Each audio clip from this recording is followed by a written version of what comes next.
I just read a study that was surprising. About 20 people say they have some sort of anxiety disability, and about 30% of people has had a serious anxiety disorder their entire life.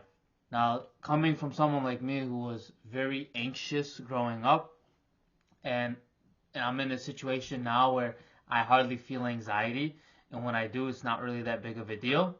I believe that there's a few key points as to what you should address if you want to get rid of your anxiety. Now, I think the most important part is going to be the whole mental side of things, because anxiety and fear is just a projection of your model of the world, just projected onto the world, which causes that fear and anxiety. Now, I'll address that in a second, but the other two main causes of anxiety that I believe is a big factor is one, the physical side of things.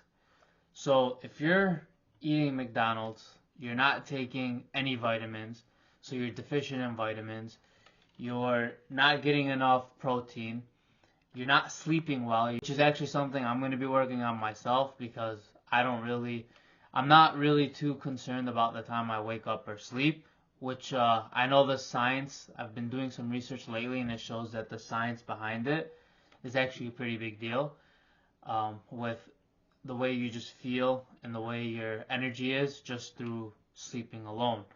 So we have to address the physical aspects. Okay, so what are we doing as far as, our health? We need to get that in check. That's going to be a huge driver of anxiety, but it's not nearly the biggest in my personal opinion.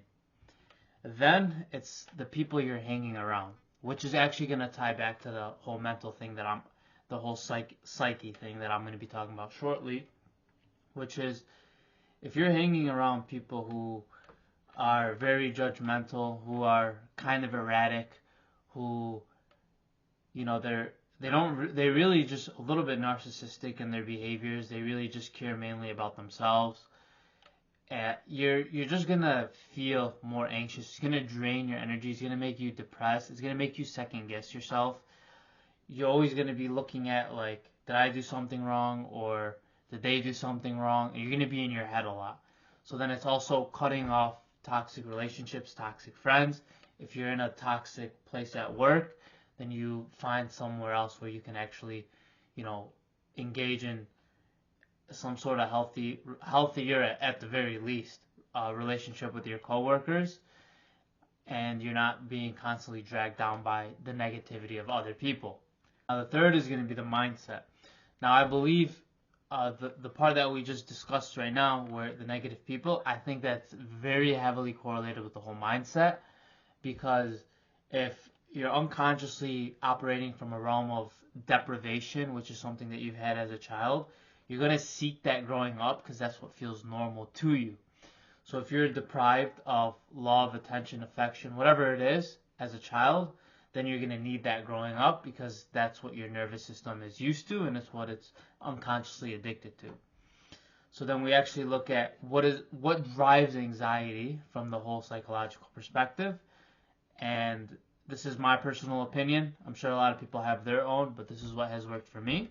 So when you look at someone's life growing up who struggles with anxiety, you need to determine what their frame of the world is that's driving it. Because it's always a belief or an unconscious program that's influencing their thoughts, which are influencing their emotions, and their emotion influences behavior. That's why it's very difficult, and in my opinion, you can't, as far as the long term is considered, change your behavior from just a perspective of willpower and force, because eventually you're going to get tired and you're going to revert to your old ways.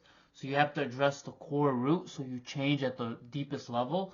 So you're no longer that person that has to do the willpower. You just can relax because that's naturally you. Now, when I'm helping my clients through this, there's a common theme that I see around all of them, which is unconsciously as a child, they did not feel safe and they did not feel secure growing up. Now, it may be because their parents were erratic. Maybe there's one point of trauma or whatever it is in their life, and they just didn't feel safe. They may have had unreasonable parents. Their parents may have snapped for no reason. They may have felt unsafe, like they're going to be abandoned, or they maybe were emotionally abandoned, or even physically abandoned. Maybe not for a long period of time, but that's how they felt emotionally. growing up. So then you take all these things that could be possibly going on. You have to figure out what it is specifically through a series of questions. But once you figure that out, you can actually see that they're projecting that onto the world. So it's like, people are going to leave me. They're projecting that onto the world. People are unreasonable and they're not safe. You're projecting that onto everybody you see. So then you have to actually tackle these core beliefs that are running the show, that are basically projecting onto everything. So the way I want you to think about it is like rose-colored glasses. If you're looking at something and you have rose-colored glasses, the thing's not actually rose. It's just the perception based off the glasses. So then you could look at it the same way. So if you're struggling with anxiety, maybe you just need to take off the rose-colored glasses. Or you could do the other things. Maybe that's driving it. But from what I've seen, this is the biggest thing and the biggest commonality that people who have struggle with a lot of anxiety are facing. So then once you dissolve this, then the unconscious programming dissolves, and then the anxiety tends to go with it, and then you'll just get normal anxiety. So normal people get anxiety too.